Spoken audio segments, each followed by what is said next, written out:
Road trip. It's a road trip time.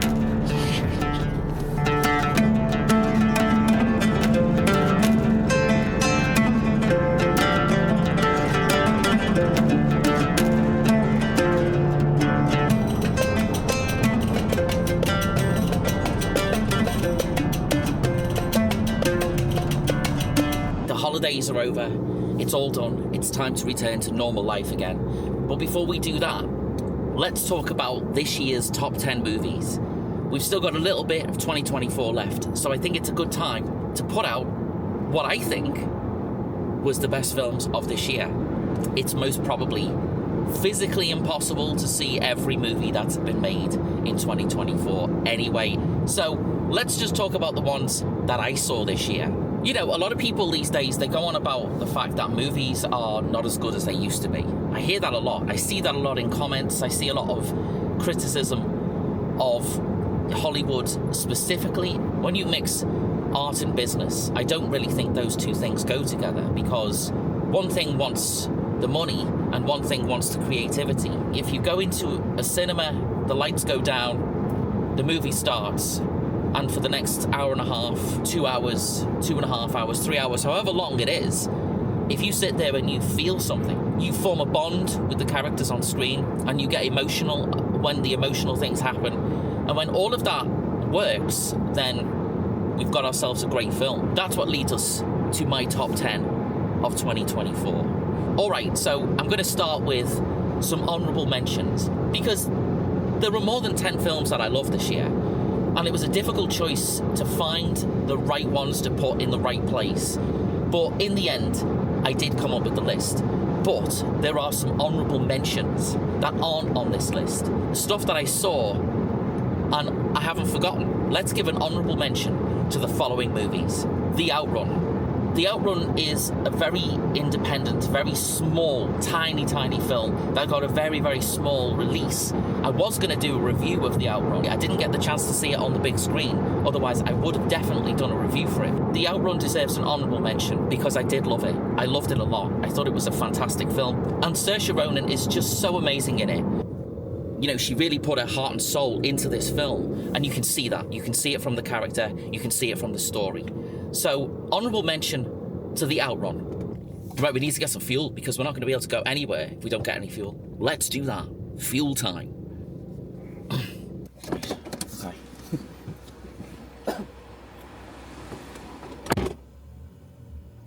Next on the list of honourable mentions, I'm going to give to a film that I wasn't expecting at all to be as great as it was. Once I went into the cinema and I sat down, the lights went dim, as usual, and it just began with this awesome scene of flames and some sort of weird ritual dance kind of thing going on.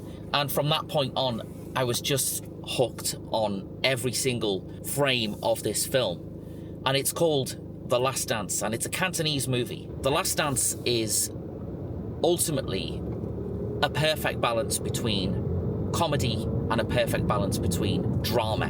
Venom The Last Dance is total pants, but the Cantonese Last Dance is incredible. Given the fact that it was directed by a guy that is known for comedy, and given that it stars two, not just one, but two high-profile comedians from that part of the world, I just loved it. I'm looking forward to seeing what's next on the big screen from that part of the world. So next, another honourable mention here goes to Cuckoo.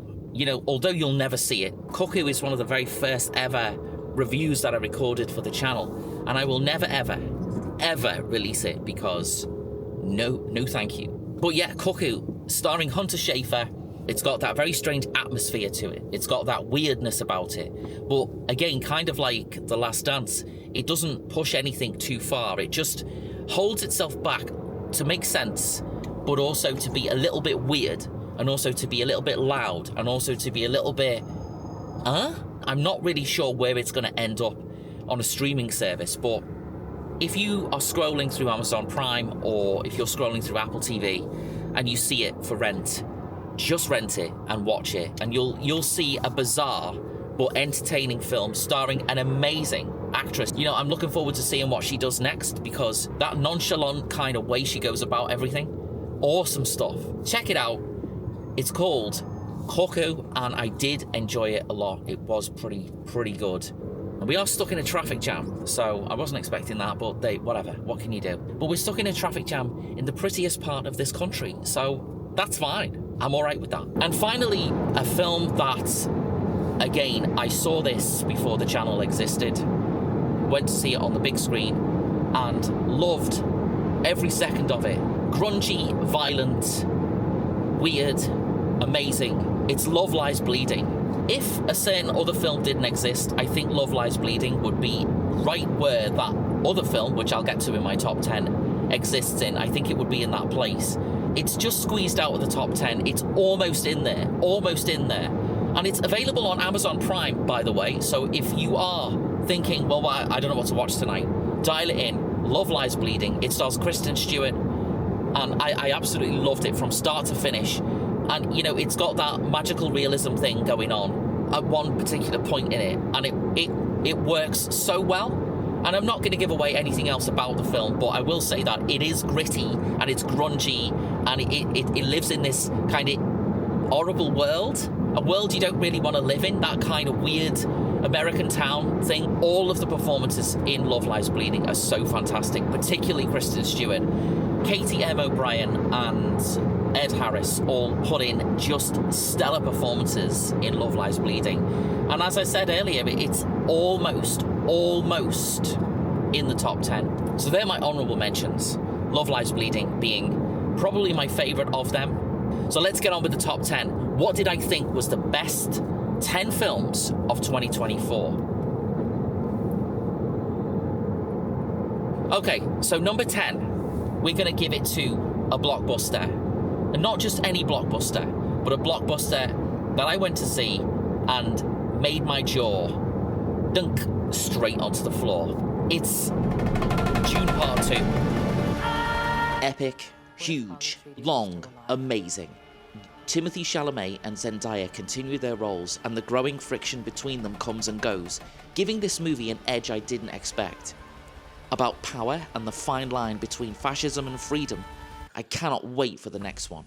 The epic sandworm sequence alone is worth the price of admission here, and that's why Dune Part 2 is at number 10.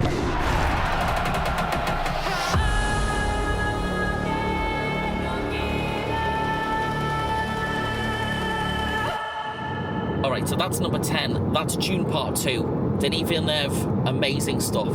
Number 9 is another sequel and a film that I would never expect in a million years to be in an end-of-year top 10. And that's Smile 2. Smile 2 is the one which kind of pushed out Love Lies Bleeding. And the reason is because I just think Smile 2 is a little bit more accessible in terms of what it is. But also, I think, as a sequel to an already amazing, scary and interesting concept, Smile 2 really carries it even one step further. And that's good. I mean, that's an achievement in itself. To make a sequel to a great film and to make a sequel that isn't complete and total shit is quite an achievement. I need you to listen to me. Something really bad happened. You remember Louis Fergoli from high school? I went to his apartment. But when I showed up... Louis?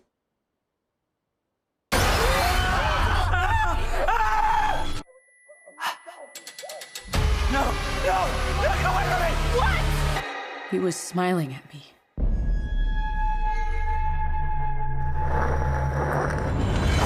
Smile 2 balances a nervous breakdown with some great horror moments, holds its nerve and has a satisfying, unhinged, crazy ending. Different than, but similar to the first outing, hear one of the performances of the year from Naomi Scott as Skye Riley, who descends into paranoia as she's stalked by the Smile entity and her recent past. Director Parker Finn turns things up a notch here in Smile 2, available for rent or purchase on all streaming platforms. It's my number 9 of 2024.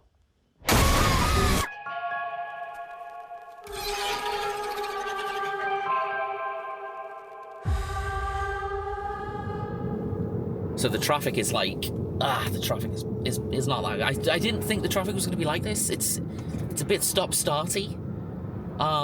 Bit stop-starty, but whatever, it's fine. The sat-nav here is a bit like, it's gone orange, that orange colour, which means, you know, shit going on. Next on the top 10, number 8 is Strange Darling, which features an incredible performance from Willa Fitzgerald and an incredible performance from Kyle Gallner. Strange Darling is a film that absolutely 100% needed to be seen on the big screen. Shot in 35mm, and it's proud of that fact.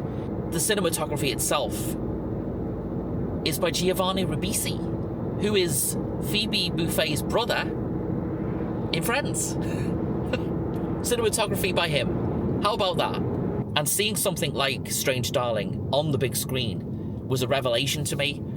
And as well as it being a revelation from a kind of, wow, you know, this has to be seen on the big screen, it was also a damn good film with an unexpected and very welcome twist in its tale.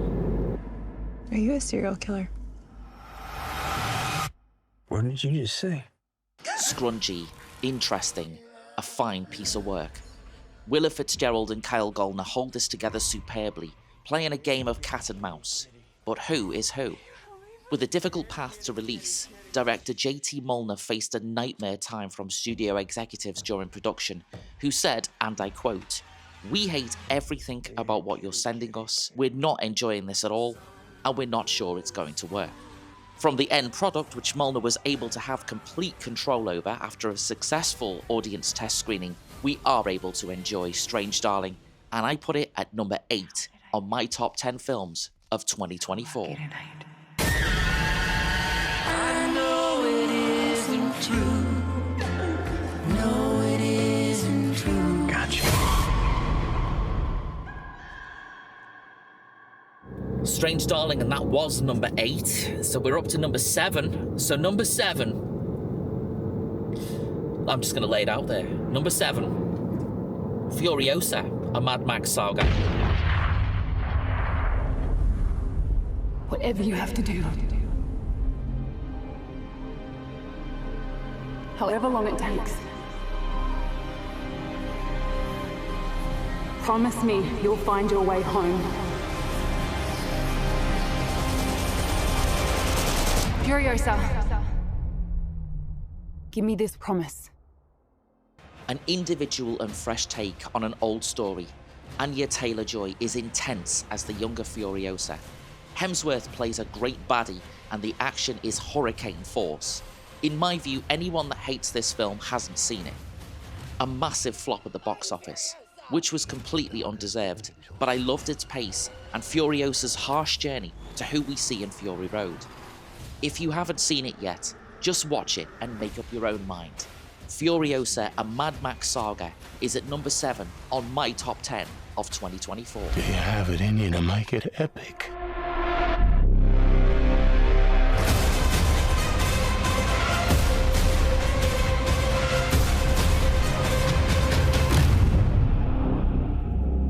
The overall start to finish of Furiosa is well entertaining. It's one of those big, loud, bombastic action films with a heart and a soul and a story and someone to root for and all of that kind of thing. It's just fantastic. Furiosa is number 7 on my top 10 of 2024. Hey, it's got foggy up here. We're currently driving across the Pennines right now, which is a mountain range in the centre of England. And it's foggy. I think we're in the clouds right now. I think that's where we are. You can see out the window, there's fog everywhere. So number 6 on the top 10 of 2024 is Civil War. It's got that documentary aesthetic to it. It's really disturbing in the way that it shows us the society that we know and the society that we live in has basically fallen apart. And this shows it in the same way that you see all of the the sort of stuff we see from the war zones around the world right now. It's ominous and it's scary. And it's number 6 on my top 10 of the year. 19 states have seceded. The United States Army ramps up activity. The White House issued warnings to the Western forces as well as the Florida Alliance. The three-term president assures the uprising will be dealt with swiftly. Let me know if you want to try anything on. I guess aware there's like a pretty huge civil war going on all across America.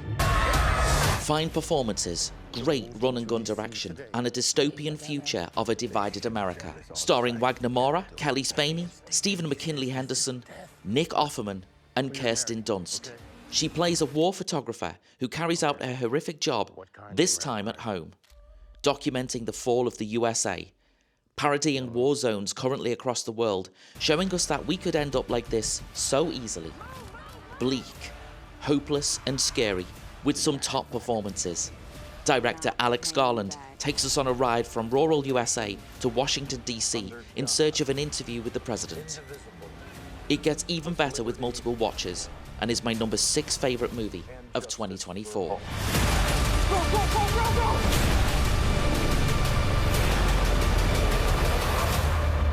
God bless America.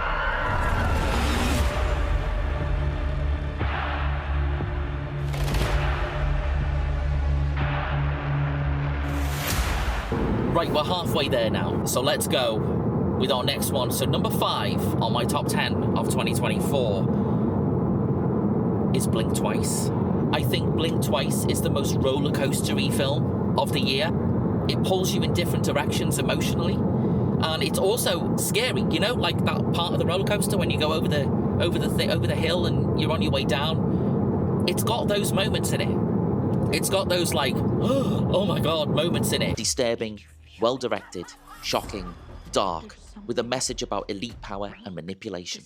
Zoe Kravitz is a huge talent behind the camera, and although it isn't for the faint-hearted, and this film has several trigger warnings, it should be seen.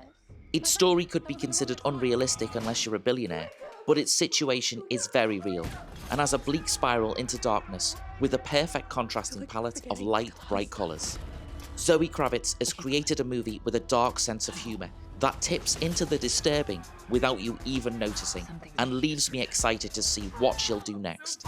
And that's why Blink Twice is number 5 on my top 10 of 2024. We need to know what's really going on.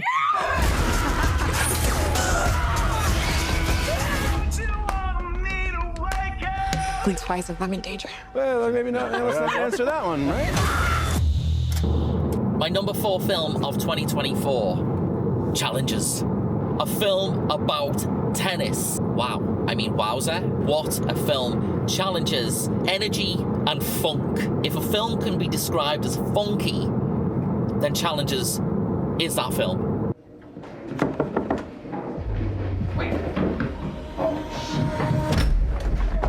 Hi. Hey. Slick, sexy, cool. Who'd have thought a film about tennis could be this good? Best direction of the year from Luca Guadagnino. Just check out some of the camera angles and editing, still keeping its story front and centre. And another entry for Zendaya in this chart. I loved this film. The camera movement mixed in with the way the actors move with it, the editing, the sound design, and the sound mixing work together to tell a story within a story about power and who's in control of who. On a second watch, you really get to see the duality of the story and pick up on the subtlety of characters regarding who's done what and who knows what.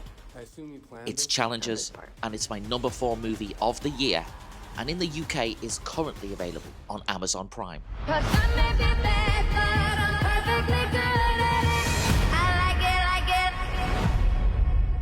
Alright, top 3 territory now, top 3.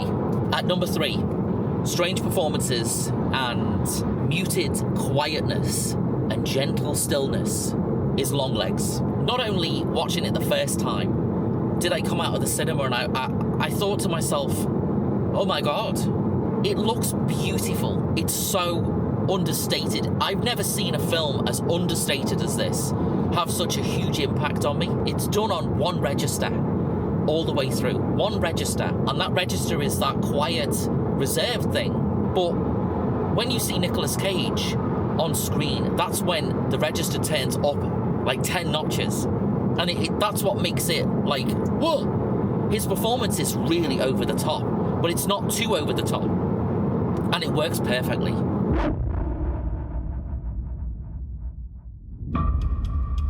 Quiet, moody, calm, horrific, and Nicolas Cage.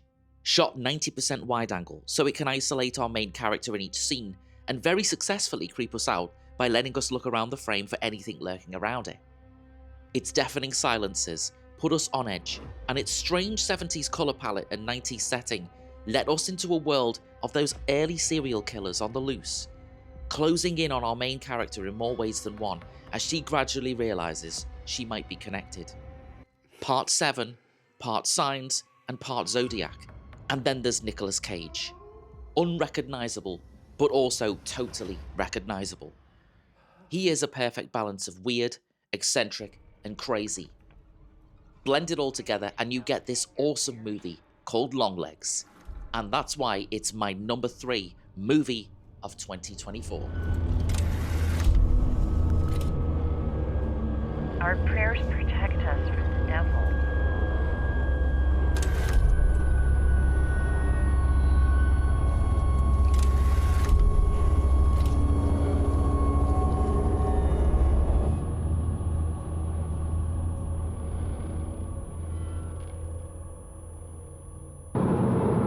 All right, nearly there, folks. Nearly at number 1. Nearly at number 1. And we're still in the mountains. We're still in the hills. We're still up high. So maybe this is going to be controversial. And controversial for one reason and one reason only. And that's because my number 2 film in the UK was released in 2024. It was released in January 2024. That's when I went to see it in the cinema. So before you all sit there and go, but wasn't that out in 2023? Yes, it was, if you're American. And I'm not American, if you've noticed. And I'm not in America.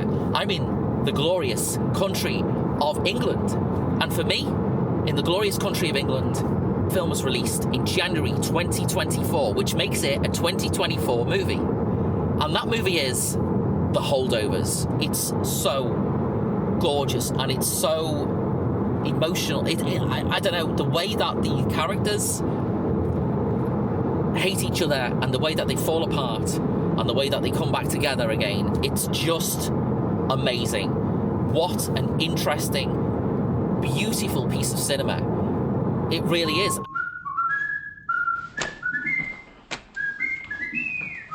Sir, I don't understand. That's glaringly apparent. I can't fail this class. Oh, don't sell yourself short, Mr. Coates. I truly believe that you can. Paul Giamatti's second finest performance, first being Sideways.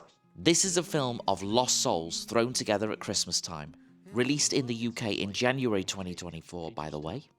As all life disappears from boarding school over the Christmas break, we're left with students known as the Holdovers, a teacher and also a cook to try and make it through the holidays together. As the days pass by, the group is, through bad luck or good fortune, reduced to our core characters, who gently reveal themselves to each other and seem to form an unexpected bond. Flowing from comedy into drama and back again, this is written perfectly and treats its characters with an intelligence and depth that fits in with their flaws that I haven't seen in such a long time. It's called The Holdovers and is available to rent or buy from all the main streamers. This is your Rubicon. Do not cross the Rubicon. The Holdovers.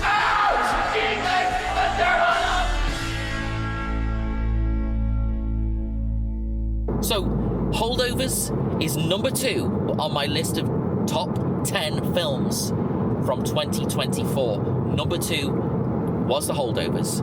That leaves us with number 1. So what's the number 1 film for me of 2024? What's been the film that I've thought about the most? The film that, when I went to see it, affected me the most? And a film that I absolutely love as one of my favourite films ever. Not just of 2024. It's a little quiet, understated movie that goes by the name of The Substance.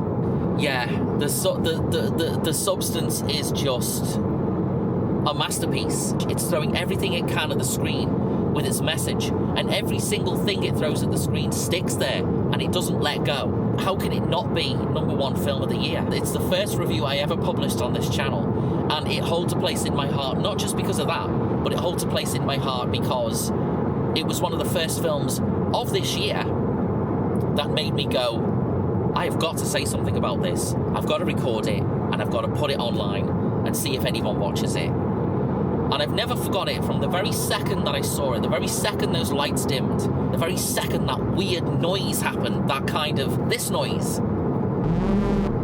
The very second that happened, it was like, whoa, what is this? So it's number one. It's The Substance, and it's just a masterpiece. And if you've not seen it yet, you've got to see it. You've got to see it.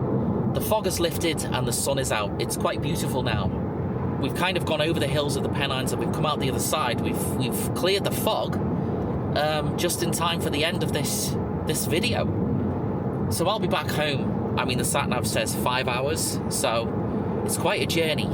But you know what? I'm going to be thinking about the stuff that I've put in my top 10, and I'm going to be desperate to go and see it all again.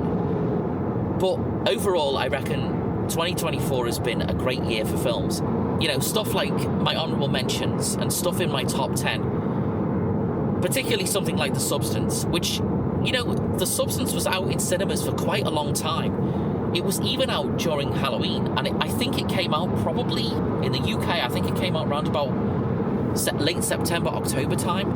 And wow, I mean, just what an immense piece of cinema that is. Yeah, 2024 has been a great year for films, but 2025, you know, when I think about the stuff that I'm going to love in 2025, it's definitely stuff that I don't know about yet. So all of that stuff we don't know about yet is what I'm most excited about in 2025. And you and me are going to experience it together. I'm going to review more films this year. I'm going to put out more content on this channel and just see if we can make a splash, right? See if I can just convince somebody, anybody, to go and see something that they wouldn't normally see on the big screen. And you know what? All it takes is that. That's what this channel's all about. So anyway, enjoy the rest of 2024, and I will see you in 2025. This is the Film Podcast, and I'll see you again soon.